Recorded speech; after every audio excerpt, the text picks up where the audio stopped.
Hi, everybody. Your friend Mark Victor Hansen here, and we've got an exciting day today.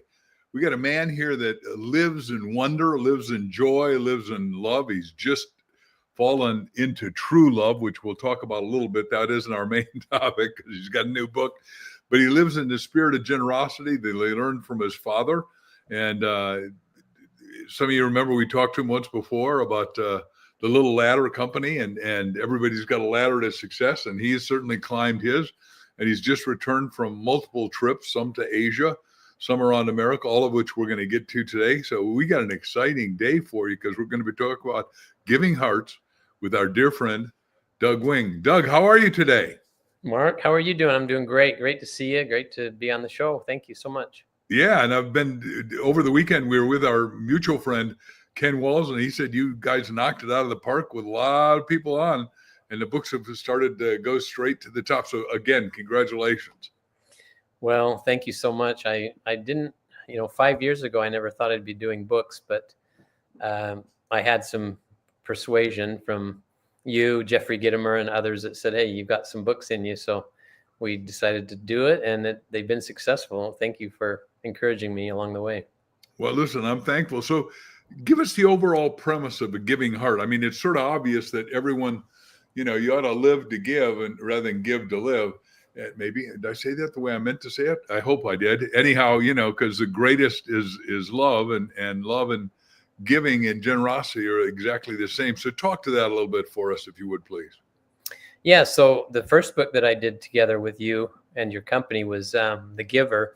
Right. And when we first met, I had shared with you some stories from growing up with my mom and dad and working with them in a company that was, had its ups and downs, but eventually was very successful.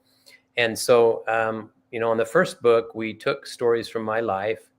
And even though it was a fiction book, the stories were real. And so we talked about giving and different stories from my parents and examples that I learned from them about giving of both of your time and your talents and your means and opportunities to people through the company. And then we did that book, and it was very successful. But then I also had more stories, and so we said, well, maybe let's do another one and what we did was we tied it into the giving theme. So we had The Giver, then we decided to go with, as you remember, the Giver had the hands on the right. cup, and this one has the hands too with a heart inside. And so we had more stories. I had more stories that I wanted to share. And we used the same family name in this book, but it was we had the brother and his wife in this new book, with the stories, although the stories are from my life as well. Well, let's talk about that. First of all, because you're modeling your dad, and your dad, he was a modest success, had a few kids, and then all of a sudden you adopted 3 siblings. And let's talk about, that and the fact that your dad's enormity of heart was that he couldn't stop giving. If I'm remembering all the story, I mean, we edited it, a couple of years ago now, but yeah. Mm-hmm. Yeah. So this story starts out with the one that you just mentioned about. So my mom and dad were probably 25 years old and had, at the time that the story in the book starts, is they're 25 years old, 26, right in that range. And they've got, my sister is 2. My next sister's 3. I'm 4 years old, and my older brother is 6. And my uncle passes away in a construction accident, has 3 children of his own. And those kids are twins at 6, and the oldest is 7. So think about this. You've got a 3-year-old, a 4-year-old, a 5-year-old, 3 6-year-olds, and a 7-year-old. And my mom and dad were 25 to 26 years old. So they're beginners. They were beginners. And Dad was just sort of flat in business. He hadn't quite created this little giant company that you guys built. No, he was selling. Actually, he was working like 2 jobs at the time and going to college. So here he was, a college student, was going to be an engineer, had 2 jobs. My mom was, a stay-at-home mom trying to take care of these 4 kids. And then this happened. The state of Nevada calls my dad and says, hey, no one wants these kids. If you and your wife don't take these kids, they're going to go into foster care. They'll eventually probably be split up, and they've already been through a lot of trauma. Actually, a lot of people don't know that my dad did not want to do this. He was pretty stressed out about it. he didn't want to do it at first. My mom is the one that said, we cannot do this to these kids. We have to take these kids. And of course, they made the decision together.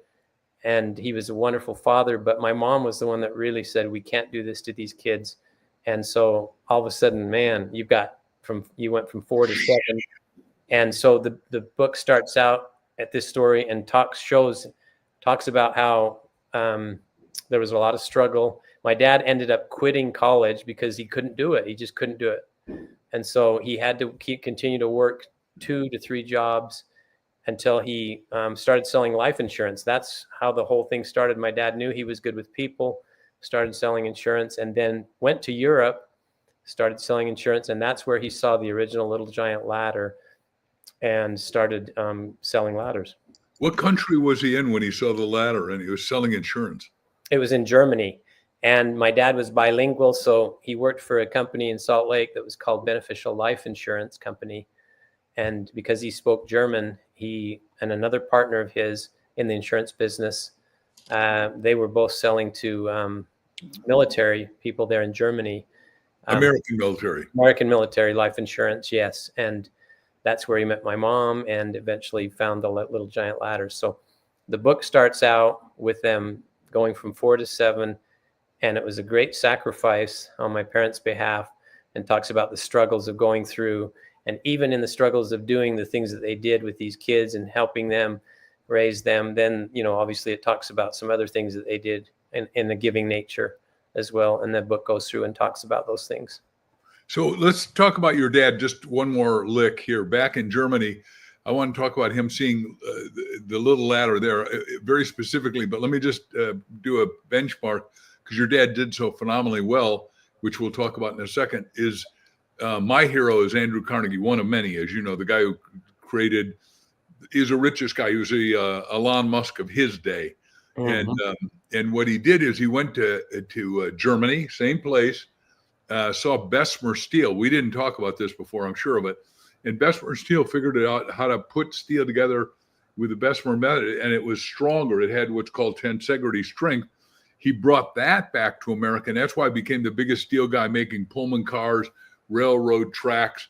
And then when he couldn't ship enough oil with he thought it was his partner Rockefeller, because he was using containers and shipping them by train. All of a sudden, Rockefeller builds a pipeline, unbeknownst to him, so he doesn't need him. And he says, "You're out of business, and I'm going to buy your steel company." He says, No, watch this. And he created high-rise buildings. So out of tragedy comes triumph. In the high-rise building, you and I know, is the Empire State Building. But that was because before that, you could only do buildings 2 or 3 stories high. I don't know did you know that story? I hadn't heard that story before. I'll have to read about that. Do you see the similitude between that and what your dad did? Mm-hmm. So how he's still 25 or 26 and sees the ladder? Yeah, he's probably a couple of years older than that. I would say close to 30 maybe. And we moved to Germany. He gets his job selling insurance, and he was really successful. And they said, "Hey, we'd like to open up a agency in Germany." So he said, "Okay, fine, I'll do it." Now, he had a guy that worked with him named Richard Miner. And what was funny is Richard Miner saw the first Little Giant ladder at some kind of a trade show, I think, in Germany. And he comes back to my dad the next day and he says, "Hey, Hal, I've seen this ladder. This is incredible. We need to do something with this ladder." And he said, "Richard, you're crazy. We sell life insurance." But he wasn't interested at first. And so he kept, my dad's partner kept bothering him. Right. And finally he said, "Okay, I'll see it." And then he sees the ladder and he's like, "Wow, this is incredible. I think we could do something with this." And so they get to know the owner, whose name was Walter Kimmerling from Germany. He was a house painter, and he actually said, "Man, he thought about this and he designed this ladder to help him paint houses." And it became, pretty successful in Germany. And so anyway, my dad meets with him and says, "Hey, can we do some kind of a licensing deal?" They said, "Yeah, you can buy a container full of them." And he tells my mom, he said, ladders, right? And you got to remember, my dad was one of the top life insurance salesmen for this company, and tells my mom, "We're going to quit the insurance business." And she's like, "Well, how much money are you going to make?" He goes, "I don't know yet." And she had a lot of faith in him. So he goes back to America, and he took one ladder with him, and he pre-sold the whole container. Now, here's the story about how many in a container. By the way, I'm totally oblivious. Yeah, probably 50 or 60 ladders, something like that. And so here's a great example for that. My dad says I should have got POs from people. I got verbal POs, people, okay, yeah, we'll buy one, and no money. He could have got deposits. He says I didn't do that. He goes, I learned. He goes, the ladders came over and I went and saw everybody on my list, and everybody had an excuse. He goes, every one of them just backed out of the deal. So he goes, I had to go resell all those ladders again. And he goes, I went door to door, I went business to business and sold them all again. And so he learned a lesson. Hey, when you get an order from somebody, you take a deposit, you get them, a signature and all that good stuff, credit card, whatever.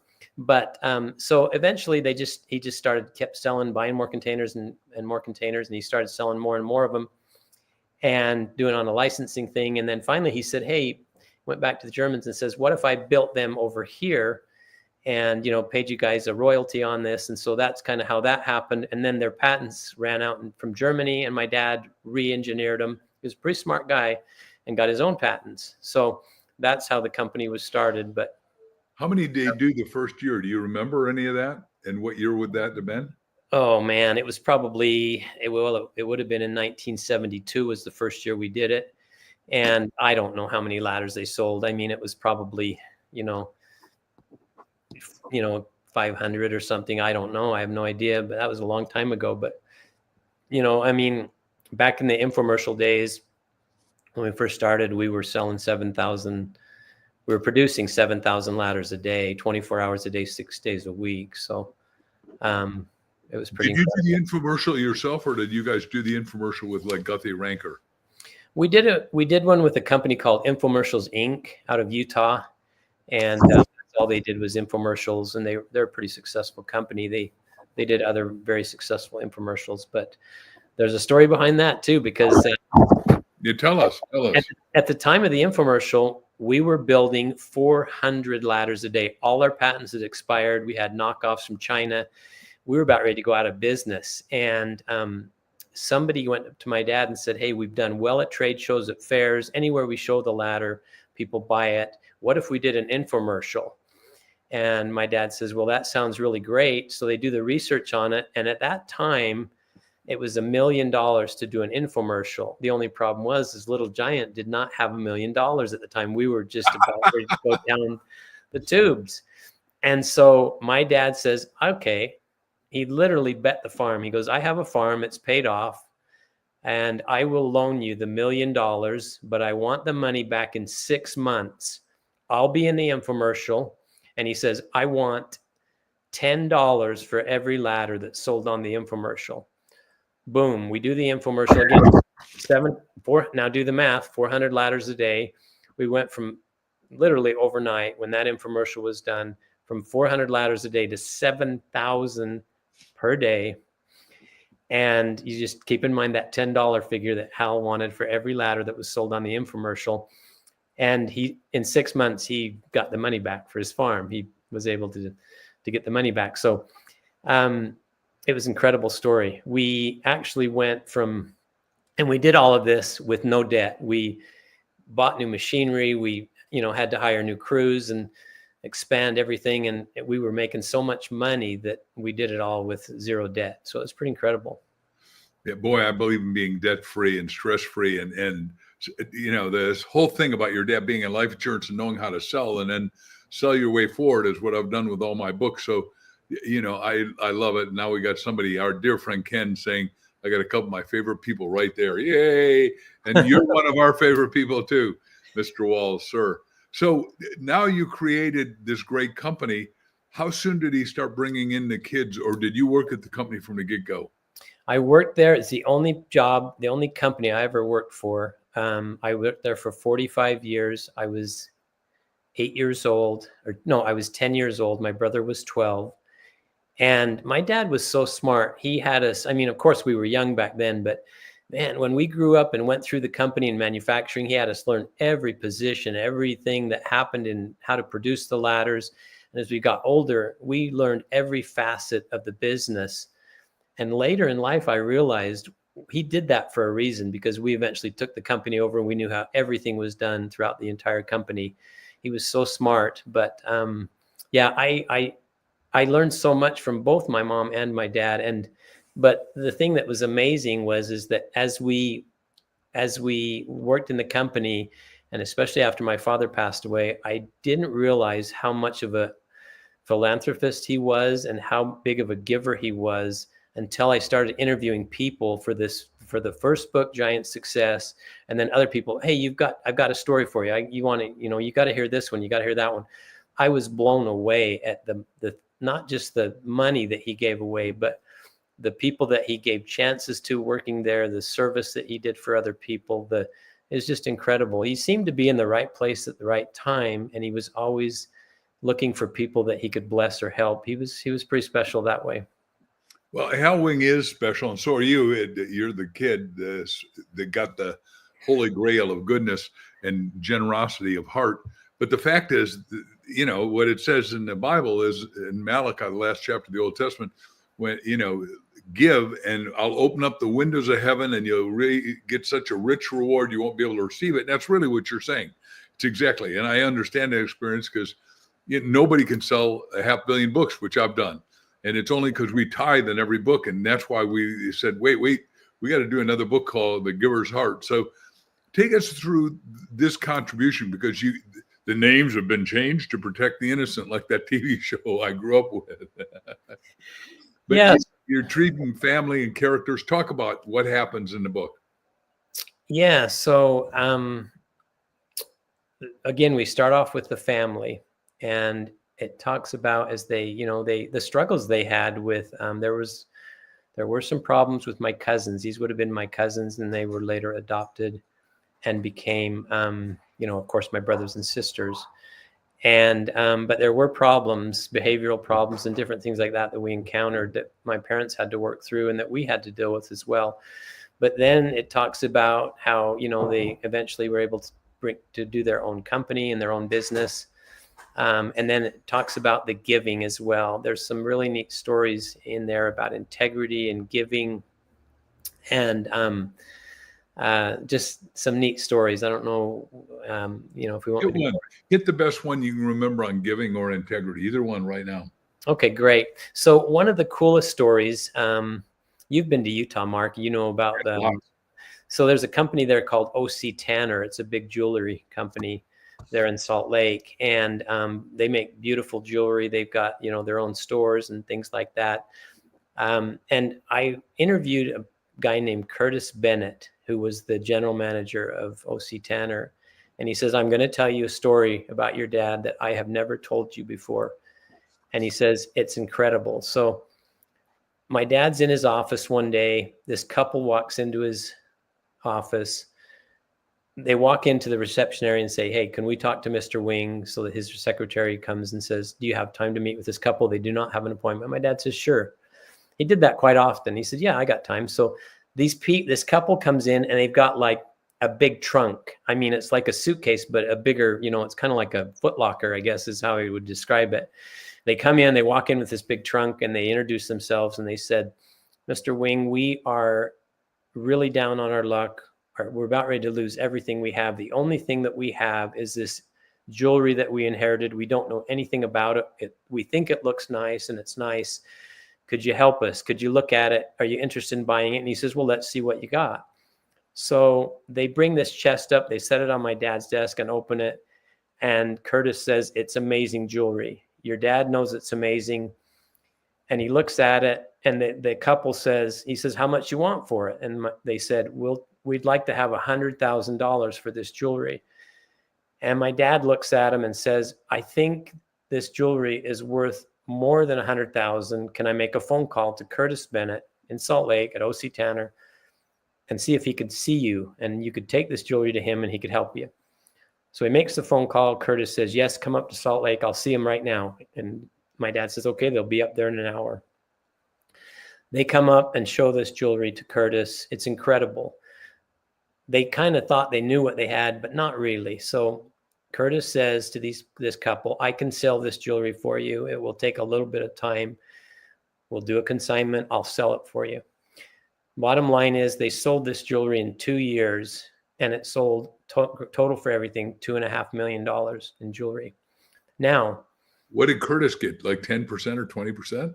I'm not sure what he got on that. I'm sure there was a fee. But the wonderful thing about this story is Hal Wing knew that jewelry was worth more than $100,000. He could have easily written that check for $100,000 and said, here you go, be on your way, and felt good about it and said, okay, that's all they asked for. And he could have turned around and sold it or kept some of it. But then Curtis says, the best part of this story is this couple comes back to your dad after they received all their money. They had a check filled out to your dad for $100,000 and went back to present it to him. Your dad did not take it.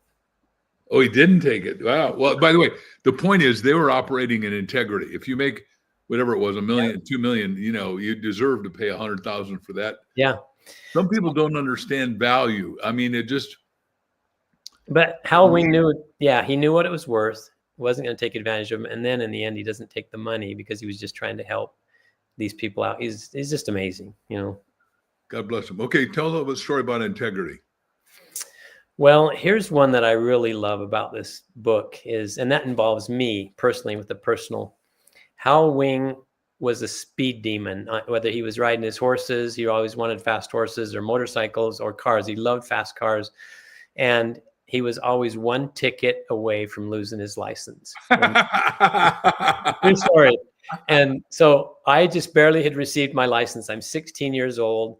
My dad says to me, I probably had it 6 months. My dad says to me, hey, let's go ride dirt bikes, I'll pull you out of school. Let's go ride dirt bikes on Tuesday of next week, whatever it was. And we had a favorite place that was called Little Sahara Recreation Area down by Nephi, just to the west of Nephi, where we would go and ride in the sand and play on our dirt bikes. And there was nobody there that day. We had a great time. My dad pulls me out of school. On the way back, we're pulling a trailer, and my dad's got a Ford Bronco, and he's speeding. And we are on a 2-lane road going up through Eureka.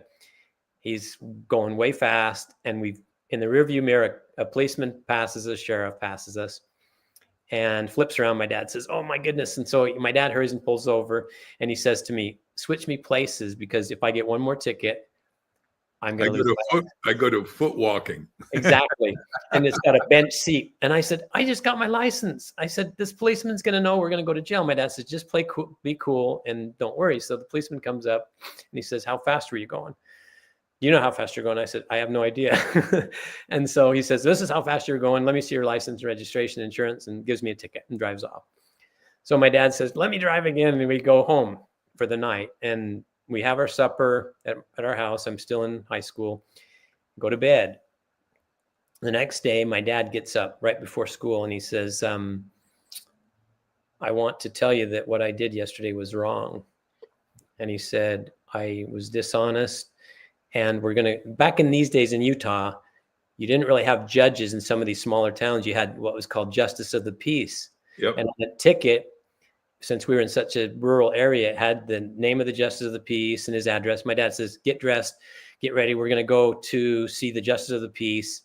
And I'm going to tell him the whole story, tell him the truth. And I said, Dad, we're both going to jail. I said, this is crazy. And he said, don't worry, everything will be fine. So we went over there, and my dad, this older judge, justice of the peace judge, he was probably in his 60s, and he's like, come in, what can I do for you?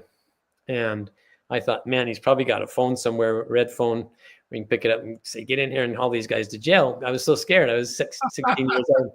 Anyway, so my dad says, hey, I want to tell you something. Yesterday, we got a ticket. My son got a ticket. I was the one driving. I was speeding. I was going to lose my license. And I switched places. And I was just watching this guy's eyes. And I was like, he was kind of, I could see it. And he says, I'll take the ticket, even if I need to lose my license. I want to do the right thing. And the judge kind of leans back in his chair a little bit. And he says, I think you both learned a valuable lesson of this. And he just tore the ticket up. He said, let's just forget this whole thing. I was like thinking, we're not going to jail. But anyway, we get back in the car, and my dad says, it does really pay to tell the truth. And so I learned a valuable lesson right then and there from my dad, like, okay, do the right thing, tell the truth. And it was, at 16, it was a valuable lesson for me. Any age, it's a valuable lesson, because most people put it in their back memory and forget that they ripped off somebody, because you literally broke the law, and you can break the law, but the law isn't really breakable long term. Yeah. Your dad never sped again. That would only be the perfect truth that this works. No, that didn't happen. No. Yeah, and so anyway, he loved driving fast, but I did learn a valuable lesson there is, always tell the truth, and Oh, go ahead. no, that's fine. What are the 3 great benefits of this book? Everyone's going to go get one because everyone wants to have. There are a lot of people out there listening and watching and saying, "Wow, I love this guy. I love this guy's story. I've never thought about it that way." Because what you're doing with the giving heart and the hands holding it and all that is changing people's perspective from, I can get along by goofing off, or I can really start understanding that I could have a heart of love, joy, expansiveness, givingness, and fulfillment of my soul. So talk about what the benefits are of the book to the reader. Well, I know that you know this, Mark. The more that you give, the more that you receive. I don't know what it is, how it works, but I have learned from watching my parents and from doing it myself. I just came back from a little charitable event that we support in Salt Lake, and a guy got up and spoke, and he said this. He said, "Givers gain and takers lose." Right. Now, he said, "I don't know where I heard that or who said it. It's anonymous. Givers gain, takers lose." There's this little formula that the more you give of yourself or your time, your means, your talents, whatever it is, a smile, being nice to somebody one day, it doesn't have to be a lot, but the more you give away of these things, the more you get. I know, because it's happened in my life. And so we need more of this today. We really do. We are living in times where, as we went on this trip last week to Salt Lake, my wife says, "God, you talk to everybody. You talk to the guy that, takes the bags at the airport. You talk to, the people in the Sky Club. I talk to everybody. I try to be friendly with people and, get them engaged. And the people that gave us a ride to and from the airport, I didn't even know this guy that gave us a ride. And I start talking to him. "Where are you from?" "I'm from Syracuse, New York." "Oh, okay. I used to go to Syracuse and call on Verizon and sold them a lot of ladders and blah, blah, blah." We're talking about the Phoenix Suns and those types of things. By the time I had my 20-minute drive with him to the airport, we were best friends, And so I think that we're in a society now where you walk through an airport and everybody's gone like this with their phones. Nobody's talking to anybody. Nobody's courteous to people. Try driving down the freeway nowadays and people are, Road rage, honking and flipping you off and trying to cut you off. And so I think, again, the more we give with kindness, with that giving heart, it's just going to come back to you. And it's something that we can do and should do. And it really will change not only my life, but the people that I am good to and nice to and kind to and help. It changes them too. And then they become givers, and if we can keep doing that and changing one heart at a time, and getting people to be kind and to be giving and to have integrity, boy, what a wonderful world we'll have. And as we continue to do that. You and I are in such alignment. I wrote this little book called The Miracle of Tithing, which business people that don't know what that word means, which you and I grew up with it, so we got it. But they go, "What's the miracle of tithing?" And I said, "You haven't been tithed enough lately." But in answer to your question of how that works, in my experience, I'm with one of your neighbors there in Utah, Bob Allen, who I wrote 1 Minute Millionaire with, and we're at the Maui Writers Conference because we'd sold a lot of books fast, and we're on the beach early in the morning exercising and running. And he said, "Look, you know about giving so much. Tell me how it works." I said, "Well, giving is like water as far as I'm concerned. And if you don't give it all, it's frozen. It's ice. It's an ice cube. Mm-hmm. Give just a little bit, it starts to be in motion and flow. Although airplanes, if they crash into the ocean, it's like a rock. It'll break the airplane, right? Like we saw on the Hudson or all that, the wings break off. But if you really give proportionally, just 10%, if you make a dollar, you're supposed to give 10 cents. And everyone says, "Well, I can do that." Well, good. I'll make $100 and I got to give $10, and I'll make 100,000. Now you got to give 10,000. You go, whoa. Hey, come on, Doug. I don't know. Now you make $1 million. You got to give like that guy 100,000. You go, I'm not sure I want to do that. Then I'll have less. You don't have less. It's like what happens is it only takes when you're in the bathroom and the door's shut and you're running a steam bath, one drop of water steams up the whole mirror. You and I have been there 100 times and seen that, especially when it's cold out in the winter, right? And that's Yeah. what it does.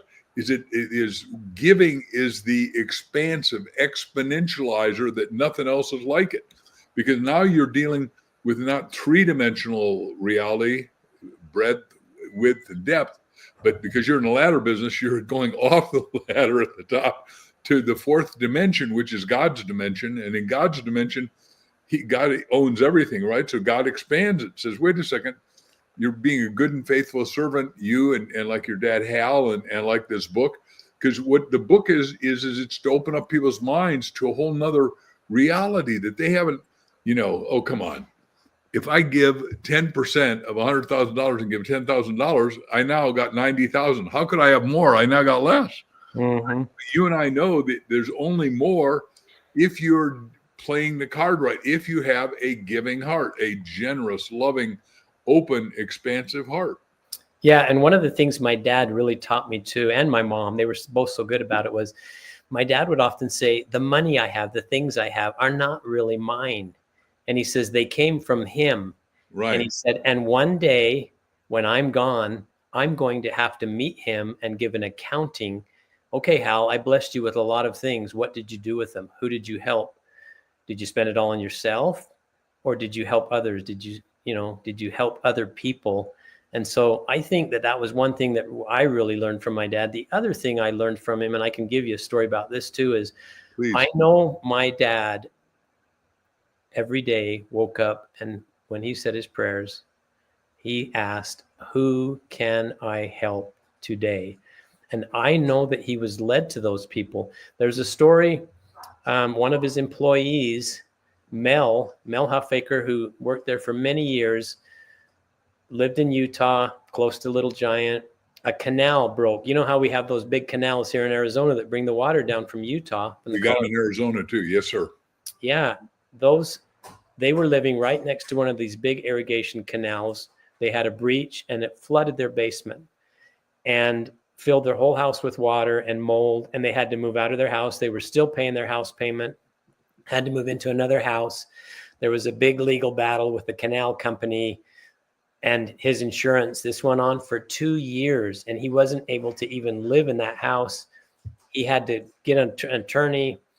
And he said, as I interviewed Mel for my book, Giant Success, he said, I don't know how your dad knew, but I was at my lowest point. And he said, I was ready to give up because that canal company, irrigation company, had big lawyers and big insurance companies. And I had spent so much money doing this. And he says, I walked past your dad one day in the office. Your dad stops me and says, Mel, how's it going? And he says, Hal, I'm about ready to give up. I don't think I can go anymore. I just don't think I can do this. And he said, your dad pulled a check out of his pocket that was made out to me with my name on it for $20,000. He handed it to me and said, Mel, don't give up. Keep fighting.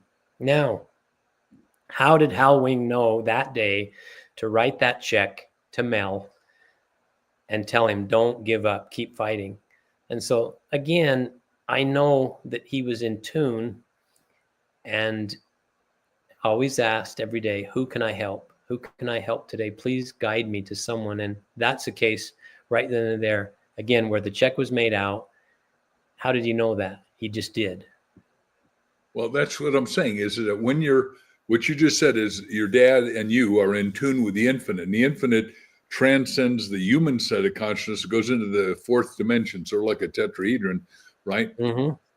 And in that space, in that place, and when you have an open mind and you're really prayerful, which is you're talking to God, God always answers. God, but if you do it insistently, consistently, and persistently, like your dad and you do and I do, all of a sudden the crooked roads are made straight and the deserts start to bloom. Which, as you know, we live here in Arizona, and the deserts are supposed to be dry, but as you know, we got water for the next 1,000 years out in Buckeye and Harquahala, because what happened is that some people that watching this now go, what do you mean you're the desert? Well, it's called the Valley, Phoenix Valley, but it's surrounded by mountains. And at night, it rained in the mountains. Historically, all the water came down to Phoenix. And 100 years ago, this was the cotton capital of America. And that's why when you drive from here, because you got all those great cars, we'll talk about that in a minute, on Highway 10 from Arizona to California, you go through Goodyear. You've seen Goodyear, right? Yes. Goodyear Tire was headquartered there because they made 150 years ago, all the tires were made out of cotton exclusively. Did you know that? I didn't know that. Wow. Yeah.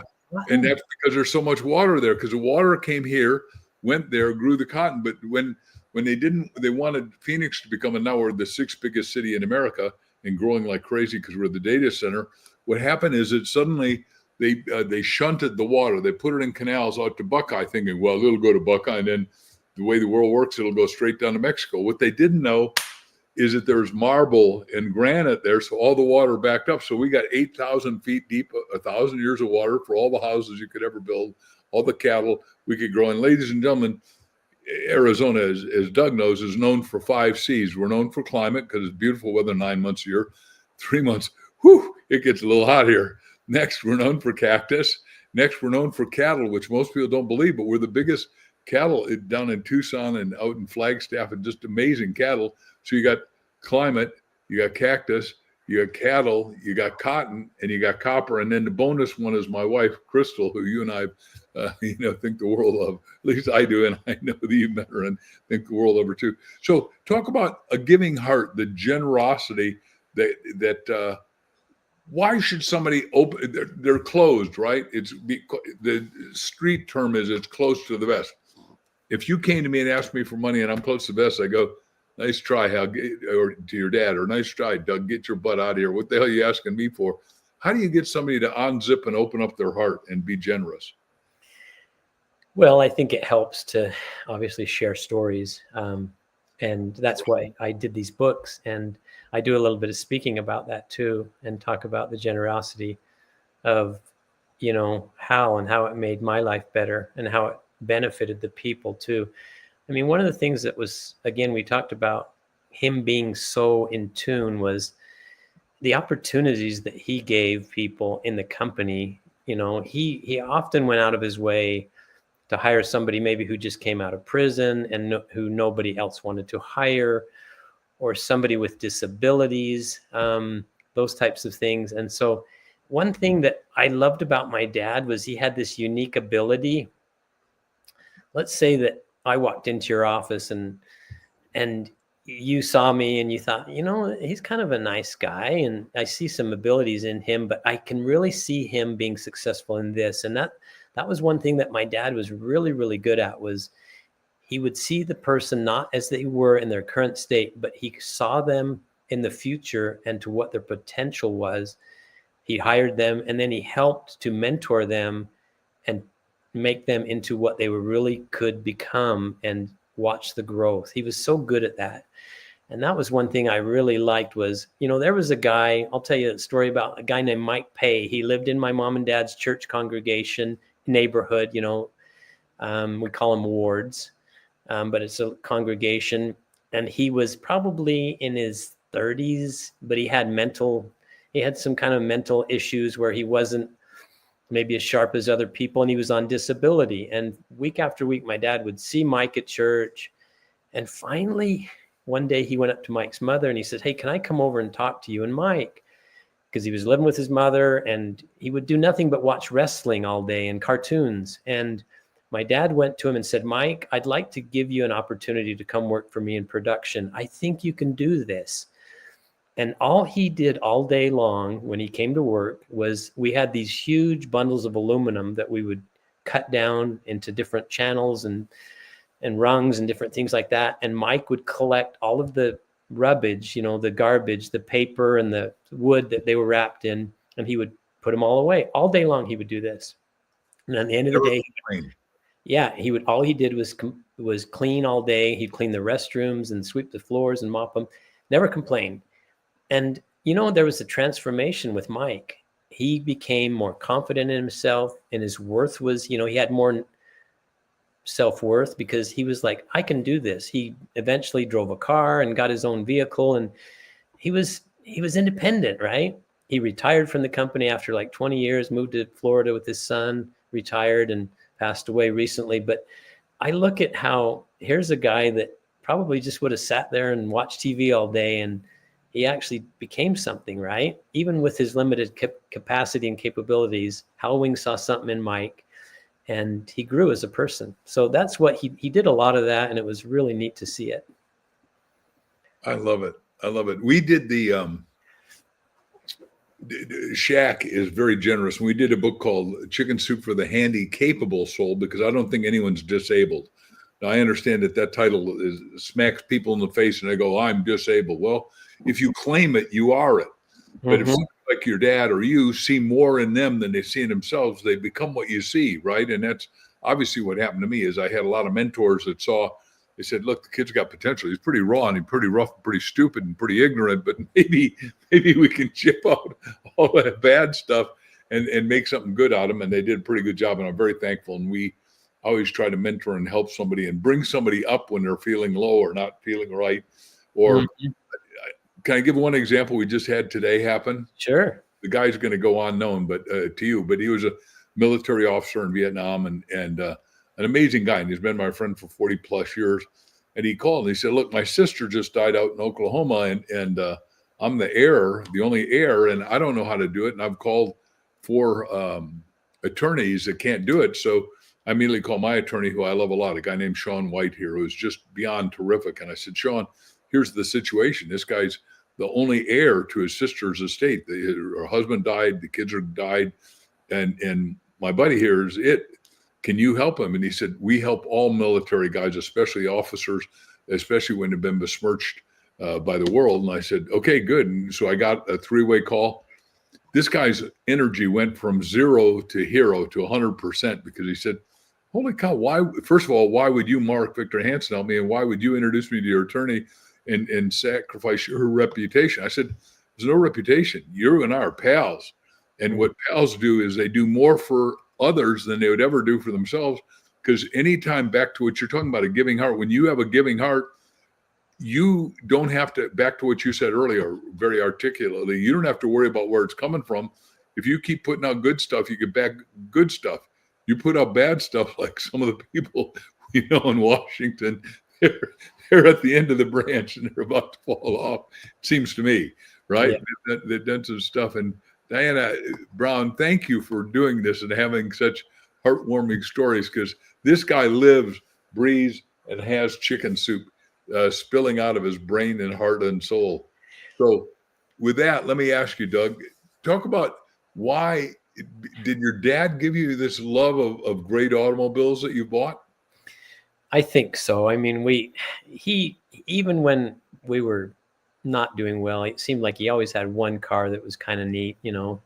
Even sometimes he had an Austin Healey or a Jag, or he liked Porsches, though, for sure. He was a Porsche guy. But as he became more and more successful, he started collecting. And before he passed away, he had about 50 to 60 cars, had them all licensed and registered, all insured. I always say I would have loved to have been his State Farm agent at that time, you know, because he was, but he loved cars. And again, he had a lead foot and all that. But, you know, even with all of those cars, that's one thing he always said was, these things, when I die, I'm not going to be able to take any of them with me. And I remember a real cool story about him one time is he waited for this Porsche Carrera GT for a long time. These things are now selling for about $1.5 million at right now. And he finally got one. It was the one that had the V10 engine in the back. He wanted this car for a long time. And then back in around the 2000s, you remember when we had that big tsunami that in the eastern part of the world, where it killed a bunch of people, you know, they had those tidal waves and all that stuff and the earthquakes. And when that happened, I remember my dad came in to me one day and said, hey, I'm going to take this car and I'm going to donate it to the church. And I was blown away. And so he took this beautiful Porsche that he had waited so long to get, and he drove it up to Salt Lake and took it to church headquarters. And he had a lot of friends up there who were, you know, apostles and things like that. And he handed him the keys and he said, I want you to take this car. I know you guys have a an arm of the church where you guys can take and sell this. And I want all the proceeds of it to go to the humanitarian efforts for the tsunami. And it was incredible, just the giver that he was. And here, this car, he waited for so long, and yet it didn't mean anything to him. The most important thing was helping others. He also went over into the factory of Little Giant and said, we had ladders that were called blems. They had like scratch and dents in them, and the product was so good that we couldn't sell them for full price. He said, I want you to take every ladder we have in the second inventory. That's what they called them, was seconds, because they had blems. And he said, and take them up to the church, and we're going to send them there so that they can rebuild. And it was probably, several hundred ladders that he just gave to them as well. So he was such a, when things like that happened, even when, it wasn't anything that was big, he just found a way to help people. I told Ken this story today, Ken Walls, that, a lot of people don't know that Hal Wing was a gifted musician. He had to work at it, but he learned how to play the piano, the harmonica, and the trumpet. And he also, when he was in Germany, he learned how to yodel. There was a guy named Franz Long who was one of the best yodelers in the world, and Hal kept going to his concerts and practicing. And if you ever tried to yodel, just go do it in the shower today and see how you sound like tomorrow. But no, it won't be good. Crystal will say, "What are you in pain? What's going on?" Right? And I would do the same way. But he died. Hal became really good at yodeling and singing, and I told Ken, he went around at these care centers and would go perform for like an hour and just do this. Here's a guy that was a multimillionaire, right? Successful businessman. And he went to these care centers and ended up performing, singing, dancing, yodeling. He'd have on the German, he looked like the guy out of The Sound of Music, right? With his lederhosen and all that. Lederhosen, right. I showed this to Ken later on. He actually produced his own CD where he sings and yodels on this CD. And I should give you one, but nobody has CD players anymore. Ken and I are working on getting digitized. I got one. So but it's incredible. I can get you one, but when we get together, we're going to be together probably. I know this is supposed to be evergreen, but all the chosen are coming down there to Gilbert on Palm Sunday at 4:00, and I'll bet you're going to be there now that I recommend that you come and sit with us. Well, we're going to definitely try to be there. We have commitments on Sunday too, but we should be able to make it work. So, well, 4:00. But anyway, again, here's a gentleman that was so successful in business and other aspects of his life, but yet he would go around and nobody knew that he was doing this. Again, a lot of this was anonymous, and he liked to do it that way if he could. So it was that's awesome. What Jesus says: "Give in secret, and you'll be rewarded openly." Yeah. Oh, when my dad passed away and they had his viewing at the funeral home, we had people that came and said, "Hey, you don't know this, but we couldn't afford to go to college, and your dad paid for my son's college. Wow. My son or daughter wanted to go on a church mission, but we didn't have the money. Your dad paid for that." We even had a lady that came up. She was probably 70, 75 years old. She said, I was homeless. I lost everything, and your father purchased a house for me, and we had no idea that he did this. I mean, we were blown away by these stories. It was just incredible. So now we've got one big story before we close here in a minute, and that is you have fallen into true, deep, profound love and gone back and forth to find your beloved in an Asian country called the Philippines. Tell us about that and what it's like to be indefatigably in love. Well, I have been married a few times and have had some very sad experiences. Some of it, I'm sure, is of my making, right? My doing, and then some of the choices of others. But, Mark, I went through a time where I thought, I'm not going to do it again. I'm not going to get married again. And I was pretty certain that was going to happen.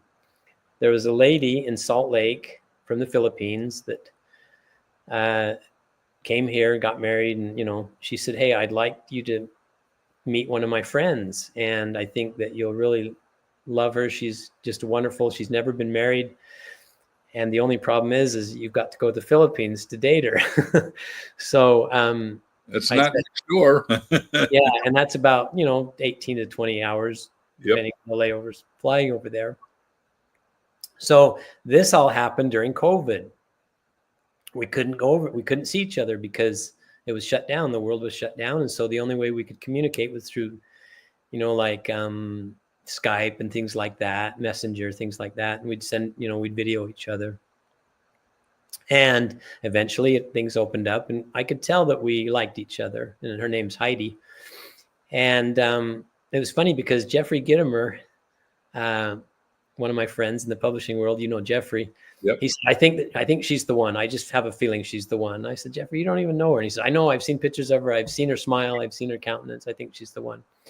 So my business partner now in the rental business that we have, the multifamily housing business, Robert, his name's Robert. He said, I'm going with you because you've been married too many times and I'm not going to let you mess up. I need to go with you.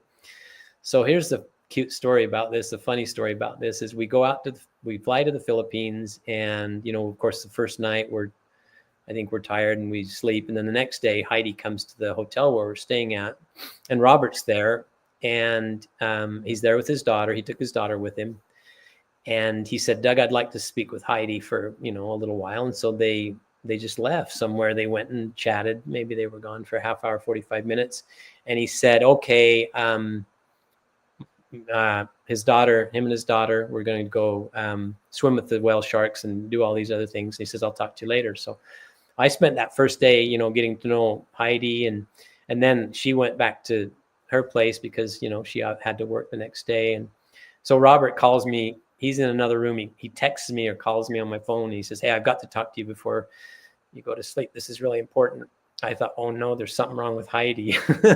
And so he comes to my room, excuse me, and he's totally serious. And he looks at me. We're probably a couple feet apart. And he says, there's only one problem here. And I'm thinking to myself, it's going, thoughts are going through my mind. Oh no, there's, something wrong with her, And he looks at me in all seriousness and he said, she may be too good for you. That's a giver's heart, your friend. He wasn't smiling. He said, don't blow this. And then he goes out the door and goes to sleep. So she's wonderful. She's a very independent woman, was working 6 days a week and, running HR for a company that sold motorcycles and serviced them. But she was an HR manager, but she's just wonderful. She went on a mission herself in the Philippines for our church. So she's got great faith and just never had a chance to find Mr. Right, I guess. So, but it worked out great. There are a lot of people that said that same thing. Our son, who we started this show with, Preston, and Preston, I met Crystal, says, why are you worthy of marrying my mom? Thought, dang, never heard a question like that before in my whole life. Right? Yeah. It's a great question. So summarize it. Should everyone have a giver's heart? What if somebody's a non-giver? How do they get to have a giver's heart? Well, I think you just start by doing it, be friendly with people, look for ways to interact with people, smile, try next time you go to the grocery store, smile at people or just start talking to people, ask them about something. And, it drives my wife crazy sometimes. She's like, you talk to everybody, we're going to the grocery store, we're here to do business. And you are talking to every person. You're smiling at them. You're talking to them. In fact, if you're like that, people think you work there and they'll ask you where the deli is or whatever. But I would say begin by being interested in other people. That's one thing. When I was selling the last 5 years at Little Giant, I sold pretty much by myself. I sold $150 million worth of ladders in the cable business in 5 years. And I did that in a couple of ways. One, we had superior products. Two, I listened to the customer with what they needed. But three is, be interested in people, be available to people, respond quickly, take an interest in the other person, and not talk about yourself all the time. When you do that, and then look for ways to help and serve people. I was selling ladders to Comcast, and a guy named Jeff Spackman was over the entire Western United States for Comcast. And he said, I never considered you as a salesman. You never tried to sell me anything. You just tried to help solve my problems. And so if you look at things like that and you approach things like that, you have a giver's mentality. You want to help people be successful. And you remember what Zig Ziglar said, You can have anything you want in the world as long as you help enough other people get what they want. And so again, as we go through life and with that kind of a mentality, like, I want to help somebody today, you have to have a desire, and it starts with desire.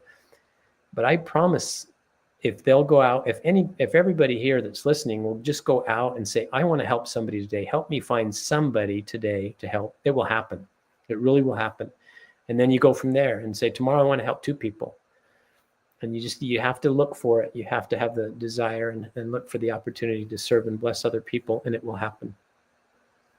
Doug, like always, it's beautiful. Thank you for having a giver's heart. Thank you for writing this book. I'm convinced it's just going to keep selling and selling, and people are going to thank you in their proverbial prayers, if you don't mind my saying that. Well, like we talked about before, if everyone would just do a little bit of this every day, and just, it spreads. I don't know how it does, but it just spreads. Kindness spreads, giving spreads, and just keeps going. Well, we wish you every possible success there. Thank you, and have fun on the rest of the podcast today. Yeah, thank you so much for working with me and inspiring me to do the second one and the third one. That night we had dinner, I thought, I don't know if I told Ken as we were driving back, is he serious? But you had the vision. You're like, I love these stories. I know we can turn these into great books, and people need. I remember we were just coming out of COVID. I remember what you told me. People need these stories. It will more help than ever, and it will change the world. One person at a time. Yeah, that's what's happening. Thanks, my friend. Good to see you. Good to see you. Bye, Doug. See you soon.